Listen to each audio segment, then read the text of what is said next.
Madam President, I support the motion of Senator Mig Zubiri to strike sa record yung video presentation ni Senator Amy Marcos.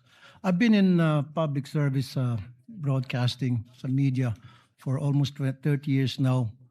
First time na ako nakita ng How presentation kanina. But before that, let me tell you this. Sana wag nating gamitin yung plenary para sa mga conspiracy theories natin. Sana maging totoo lang tayo. Again, babalikan natin yung sinasabi ko, experience ko sa media. 30 years na po ako sa media. Kapag ako po or anybody from the media, professional, legit, hindi yung house show, pag nag-expose, gumawa ng expose, binabakapan yan ng video related doon sa expose, hindi yung gawa-gawa, hindi yung katang-isip, hindi yung opinion. Pag naglabas ng expose ang isang tao, especially dito sa bulwagang ito, dapat related doon sa sinasabi noong senador.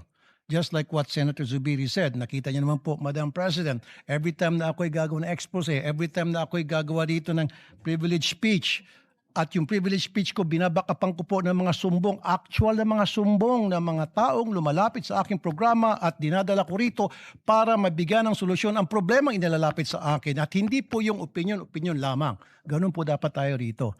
Now, ilang beses na po tayo nagpalit ng liderato dito sa Senado. Every time nagkaroon ng palitan, ngayon lang po ako nakita na nagkakaroon ng kaguluhan. Why? What's wrong? Dapat hindi na po. Let's move on. Kasi nasasayang po yung oras natin dito, puro na lang bangayan. The people have spoken. Sinasabi nila, enough is enough. We've been like a circus for the past few days. Pinagtatawanan po tayo. I was out there last night.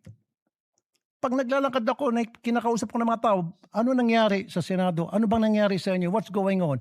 Nakakaya na po. Ang panawagan ko, magtrabaho na lang po tayo. Itigil na po natin to mga kung ano ng mga nasa katang-isip natin.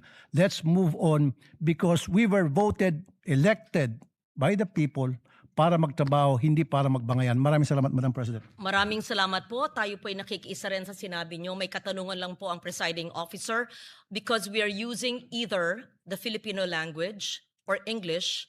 I would like to request the good gentleman from Isabela to use a alternative word to how shall because it may be difficult to translate it.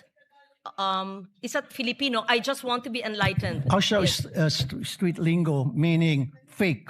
I'm sorry. Ibig sabihin fake, Okay. ibig sabihin peke. Yes.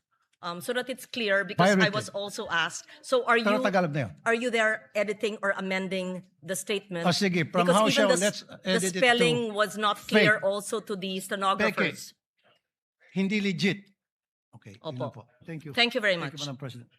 Since we're talking about parliamentary language, may we also cite that everyone uses either English in its traditional form and Filipino and or other languages of the 120 languages of the Philippines. Thank you.